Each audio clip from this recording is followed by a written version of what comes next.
riesgo de malignización, ¿ok?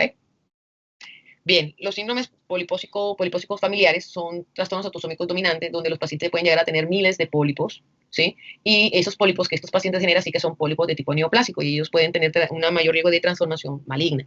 Entonces, las bases moleculares del desarrollo de la poliposis familiar, que son mutaciones en el gen APC, ha ayudado de pronto a entender la generación de los carcinomas de colon de tipo esporádico. O sea, los pacientes con síndrome de poliposis familiar tienen cientos de pólipos, cientos o miles de pólipos neoplásicos, o sea, de pólipos adenomatosos, de los cuales todos tienen displasia y eventualmente algunos pueden evolucionar a un cáncer de colon.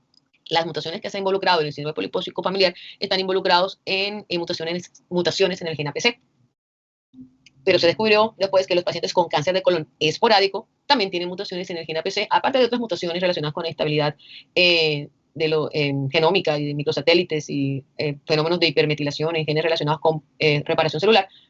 Lo primero que se investigó fueron las mutaciones en el gen APC y se determinó que también mutaciones y alteraciones en el gen APC o en vías relacionadas del gen APC podrían estar asociados a los carcinomas de colon de tipo esporádico. ¿Ok? En el caso de los pacientes con síndrome polipósico familiar, vemos esta muestra de colon donde todas estas bolitas que estamos viendo aquí son pólipos. Pólipos. Tienen un montón de pólipos, miles de pólipos.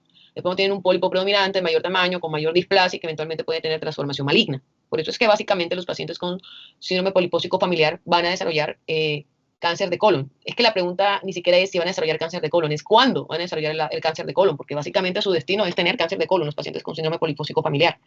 El entendimiento de la enfermedad ayuda a entender las mutaciones involucradas en los cánceres de colon esporádicos, ¿sí? Que es pues la mayoría de los casos. Miren esta cemento de intestino. No sé si alcanzan a observar que esto que está aquí es válvula ileocecal, ¿sí? Todo esto, el intestino y todas estas estructuras que están aquí son pólipos. Parece que los pólipos tuviesen pólipos, ¿okay? Y son pólipos adenomatosos. Bien, aquí es un cuadrito que está en Robbins y te habla de los síndromes de poliposis gastrointestinal. Estas son las lesiones que le estaba mencionando de síndrome de Peutz-Jeghers o poliposis juvenil. Entonces, lo que les estaba comentando, que, bueno, se catalogan a veces como malformaciones, amartomatosa, entonces eso puede entenderse como si fuera como una alteración del desarrollo sin mayor relevancia, pero sí se ha descrito que hay un proceso de mutaciones genéticas que determinan la generación de clones que eventualmente podrían evolucionar a cáncer de colon. Y pues este tipo de síndromes puede estar asociado a otras manifestaciones de tipo gastrointestinal. Aquí está lo de la poliposis adenomatosa familiar y pues todos están asociados en mutaciones en APC y en otro tipo de genes relacionados con reparación celular. Así que estos pacientes tienen mayor riesgo de desarrollar adenomas de colon, donde eventualmente pueden desarrollar un adenocarcinoma de colon. Parece que hay una cosa con los adenomas de colon. Todos los adenomas de colon tienen displasia, o displasia de bajo grado o de alto grado. Sí es cierto que no todos los pólipos adenomatosos van a evolucionar a cáncer, pero el hecho que ya tengan displasia y eventualmente cuando acumulen mutaciones, porque es una característica de los cánceres de colon, el concepto de carcinogénesis de múltiples pasos, donde tienes unas mutaciones iniciadoras y simplemente de situación de acumular más mutaciones, puedes terminar evolucionando de ese pólipo a un cáncer de colon. Los pacientes con poliposis adenomatosa familiar, a tener tantos pólipos adenomatosos, solo es cuestión de tiempo que alguno evolucione a un cáncer de colon, ¿ok? Entonces, los pólipos adenomatosos, o sea, como los de la foto que estábamos mostrando aquí, este se me perdió, este de acá, ¿ok? O los chiquiticos que están aquí, esos son pólipos adenomatosos, ¿ok? Es cierto que aquí en la de las fotos anteriores están ocurriendo en el contexto de una poliposis adenomatosa familiar, pero tú puedes tener pólipos adenomatosos de tipo esporádico no asociados a estos síndromes genéticos. Entonces, los pólipos adenomatosos o pólipos neoplásicos o adenomas de colon, como te guste llamarlo, son lesiones que pueden tener pues variabilidad en el tamaño, como vimos en las fotos anteriores, pueden ser pediculadas o pueden ser sésiles, o sea, de base un poco más ancha. Obviamente la prevalencia se correlaciona mucho con la prevalencia de la aparición de cáncer de colon y si en la familia hay antecedentes de pólipos adenomatosos o de cáncer de colon, obviamente el riesgo de que tú tengas pólipos aumenta. Desde el punto de vista morfológico hay tres tipos de pólipos adenomatosos, que son los adenomas tubulares, vellosos y los tubulovellosos. ¿Por qué es importante esta diferenciación morfológica? Porque resulta que si bien estos son los más frecuentes, los pólipos vellosos son los que con más frecuencia tienen displasia de alto grado. Ok, no quiere decir que los tubulares no tengan displasia de alto grado, sino que estos es más probable que tengan displasia de alto grado, por lo tanto un riesgo mayor de desarrollar cáncer de colon. Además, en la medida que ellos aumentan de tamaño, los pólipos adenomatosos podrían asociarse a un mayor riesgo de desarrollar cáncer de colon, ¿ok? Entonces hay que tener siempre presente, entonces los adenomas vellosos y tubulovellosos es más probablemente que tengan displasia de alto grado, ¿sí? Y sumado a un mayor tamaño, eventualmente es solamente cuestión de tiempo que evolucionen a un cáncer de colon. Si la displasia es de alto grado, podríamos estar frente posiblemente a un carcinoma in situ. Y si ese carcinoma in situ atraviesa la membrana basal y compromete la parte del resto de la mucosa, que sabemos que sería la lámina propia y la muscular de la mucosa, podemos hablar de carcinomas intramucosos. De todos modos, ya estaremos hablando de un grado de infiltración. ¿Ok? Aquí estamos viendo evidencia de pólipos adenomatosos, hay unos más llamativos que otros, miren el pedículo perfectamente claro y simplemente sería resecarlo y en teoría curas al paciente del pólipo. Bien, ahí estamos viendo la displasia, la irregularidad de las glándulas, ¿sí? Miren este pedacito de epitelio que se ve relativamente normal y acá ya no hay esas células caliciformes, entonces es evidente la displasia, aquí está la irregularidad de las glándulas, usted se acuerda cómo son las glándulas del colon, que son glándulas tubulares simples con núcleos basales, células caliciformes, se supone que no tiene por qué haber pseudoestratificación o pérdida del componente mucoso de las glándulas, como evidentemente se observa aquí y aquí. Aquí estamos viendo pues claramente la tipia y el aspecto irregular del componente glandular. Y pues estamos hablando como de las mutaciones que se han descrito tanto en el cáncer de colon esporádico como en los cánceres de colon asociados a síndromes polipósicos familiares. Mira que el APC está, pero también está involucrado mutaciones o silenciamiento de genes relacionados con la genes de reparación tumoral. Entonces, en el caso particular, por aquí tenía creo que tenía una fotico acá. Ay, no la voy a tener. Bueno, pues aquí hablando de la APC, de la vía del APC, esta vía es súper importante, la APC doble NT, es, digamos, sencillo. O sea, la cuestión es que ambas copias de este gen, del APC, tienen que estar funcionando. Si eventualmente ellas son inactivadas, sea porque estén mutadas o por sucesos epigenéticos, esos son eventos genéticos que determinan la aparición del adenoma, ¿sí? Normalmente esta proteína APC, la del problema, ella se une a la betacatenina y favorece la degradación de la misma.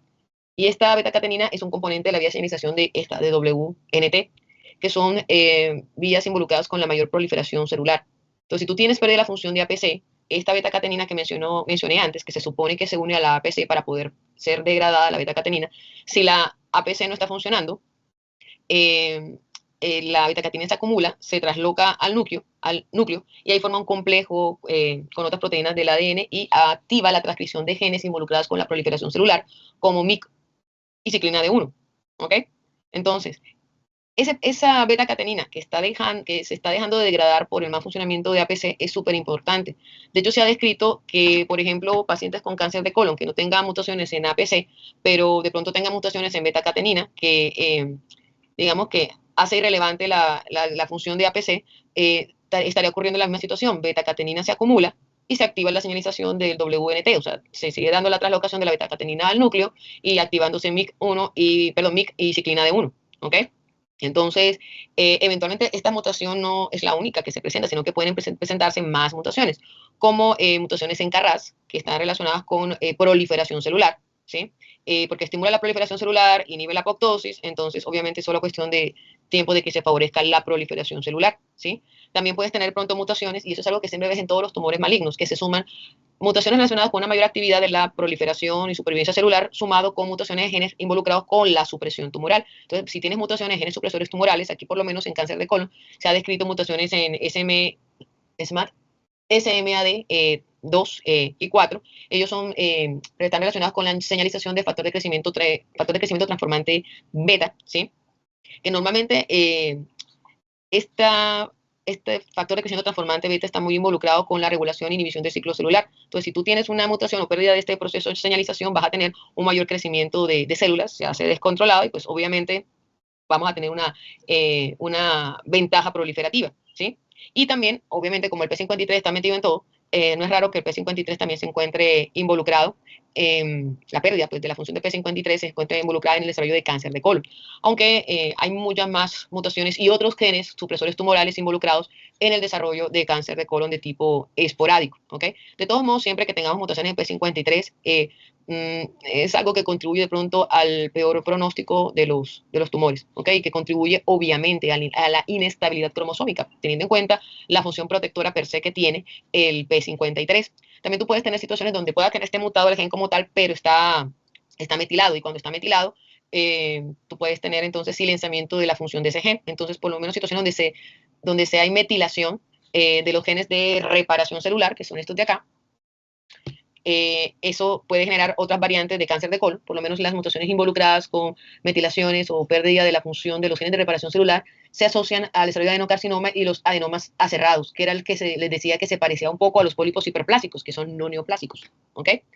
Igual también se han descrito otro tipo de mutaciones, alteraciones en la función, por ejemplo, de BRAF o de la familia esto de PAX, que está relacionado con la familia de genes que se involucran en la apoptosis y en la apoptosis. O sea, ustedes saben que hay en la familia de VAX, cuando uno veía esto de apoptosis en fundamento, es una familia donde grupos de ellos, de genes, están involucrados con mayor actividad apoptótica y otros con inhibir la apoptosis. Entonces, si tú tienes una situación donde tienes mutaciones de la proteína, de la porción proapoptósica de VAX y está de pronto alterado, tú puedes de pronto contribuir a que no se dé la apoptosis,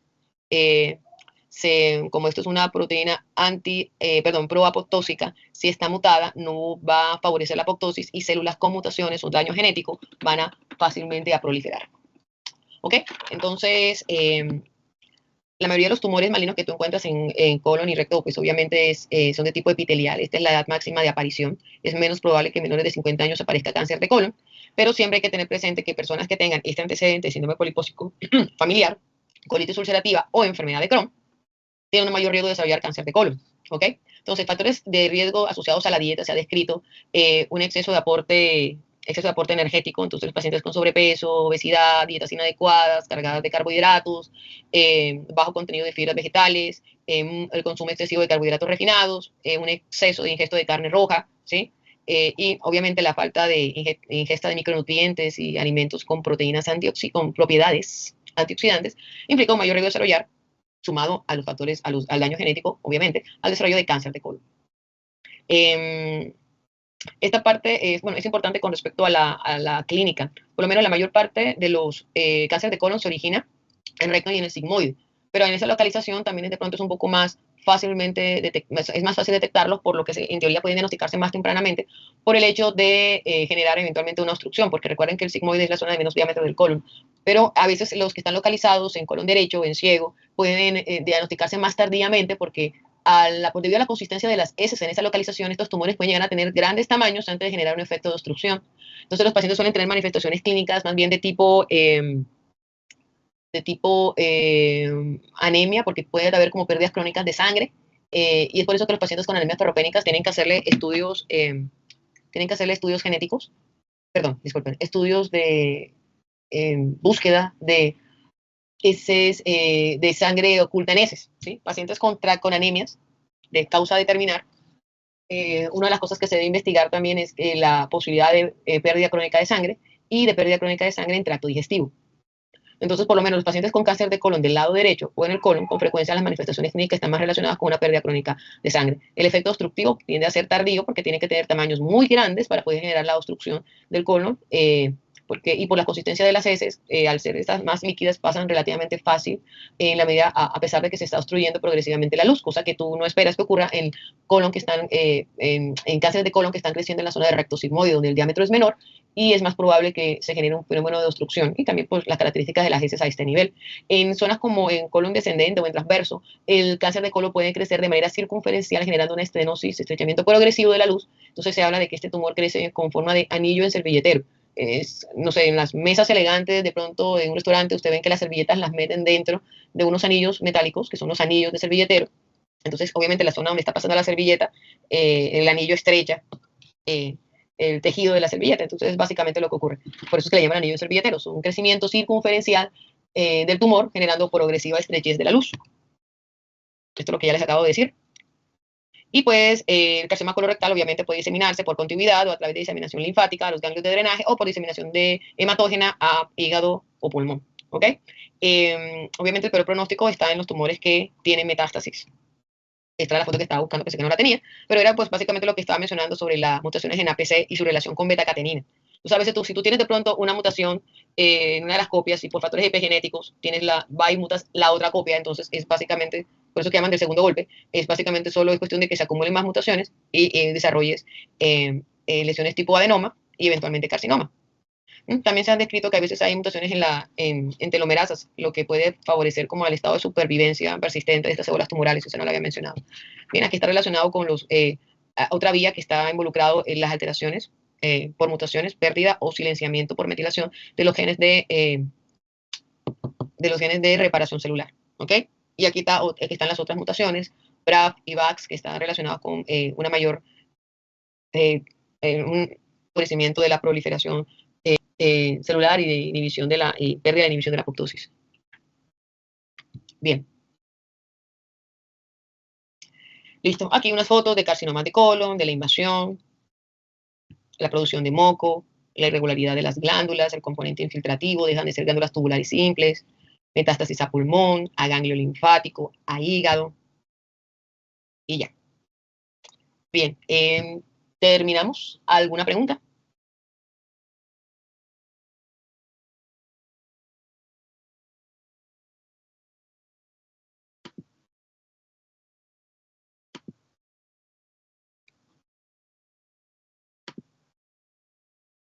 Bueno, ahí grabaron con todo y los